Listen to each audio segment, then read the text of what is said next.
way into the race field and come back up. So you might spend the whole day chasing one bird. Oh, yeah. So that was recreation. Yeah, well, and then you got, you could go to Japan I think every 6 months, if you had the money. And I always managed to lose my money at the poker game before the 6 months, so I never got to go. Yeah, but you get your pheasant shooting, though. Yeah, that was... How did you get, you might have mentioned it, but I skipped over it. How did you get from the United States to Korea? That was aboard a ship. I was aboard a transport. Okay. And as I said, when we got there, they were broadly understrength. We just didn't have the manpower. And I could have been a typist if I knew how to type besides one finger. Okay. And they taught me never to volunteer for anything. That was a standard procedure in the Army. So the captain came and he said, "Katz, we got a good job for you." And I said, "Sure." I said, "I appreciate the opportunity to serve you, but do I have an option?" He said, "Yeah, you can turn it down." Well, I did. Well, instead of hearing him out, the job was to drive from company to company and check all their fire equipment. So they ended up giving this job to the biggest goofball we had. He was the only one that would volunteer. And he got back at all these people that, because he would come and write you up for not having proper equipment. Everything that goes around comes around. Yeah, exactly. So while you were there, in the 50th Engineer Corps, I know you mentioned that you guys would go out and do some shooting behind. Was there any other recreation there that was authorized? Honestly, no. You had to belong to the NCO club because we didn't have enough men to support the club. Right. We formed our own baseball league, fast pitch, slope, softball, and we used all the equipment that was sitting there to make our own ball field, level it off, smooth it out, and outside of that, there wasn't too much. You had a company meeting every week, and then as I said, when we moved onto the barge, we were like all by ourselves. The crew would come out in the morning, and you'd send the boat in and pick them up. We had an inboard, about an 18-footer. It would turn. We could do about 48 miles an hour across the water. Did you actually live on the barge? Yeah. Okay. We had our own supplies, and so one night we go to bed, and we had two 500-pound anchors that kept us moored. We were doing work with the divers, and I get up in the morning, and you could see land, and I walk out, and I look, and there's water to the left, and there's water in front, and there's water behind. And I said, "Where in heaven's name are we?" And I woke the other two guys up, and I said, "Guys, I don't know where we're at." Our anchors had picked up at night, and we hooked onto the last anchor buoy for the channel.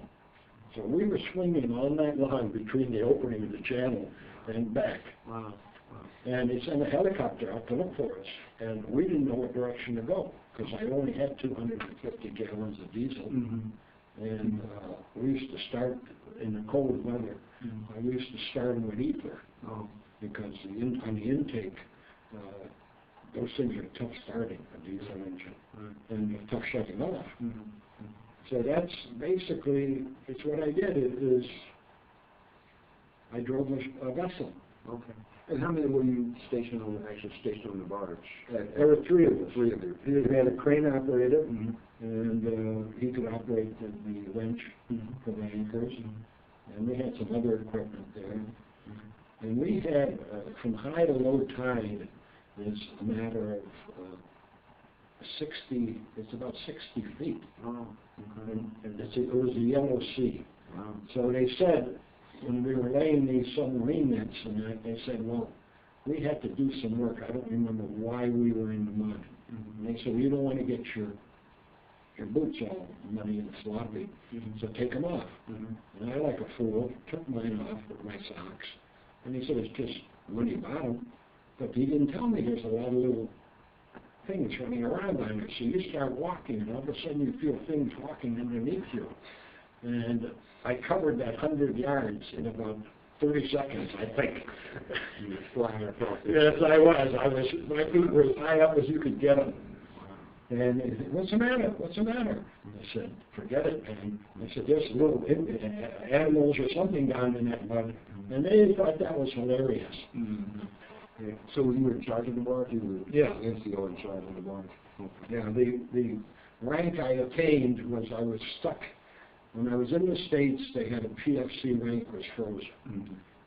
So even the first sergeant said, "Gee, I'd love to give it to you, but I can't." So when I got to Korea, they had corporal and above open, but no PFC. It was frozen there too. Mm-hmm. So it took me 8 months to make PFC, where normally my job called for SFC to run the barge, but I never attained that rank. Did you form any lasting friendships out of from your time in the service? Honestly, the only one I did was a guy that spoke German. He wrote me from some prison. He wrote a letter to me in German.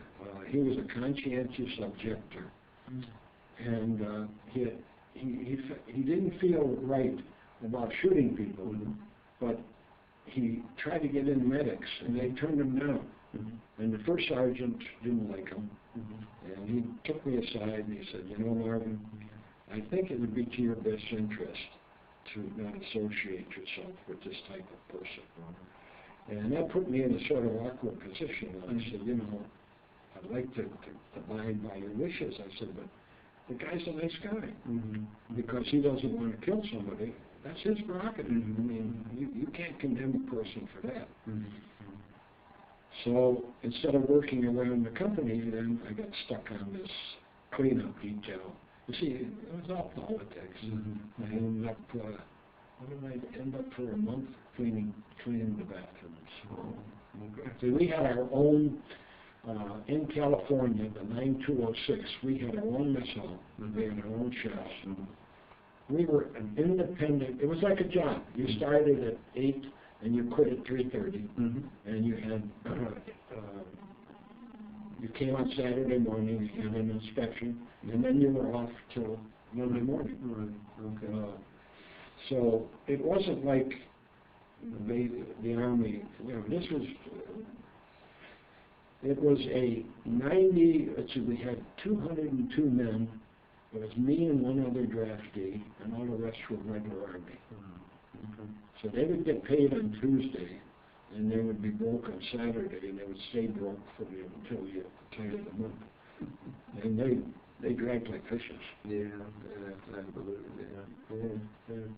Yeah. I know you mentioned that.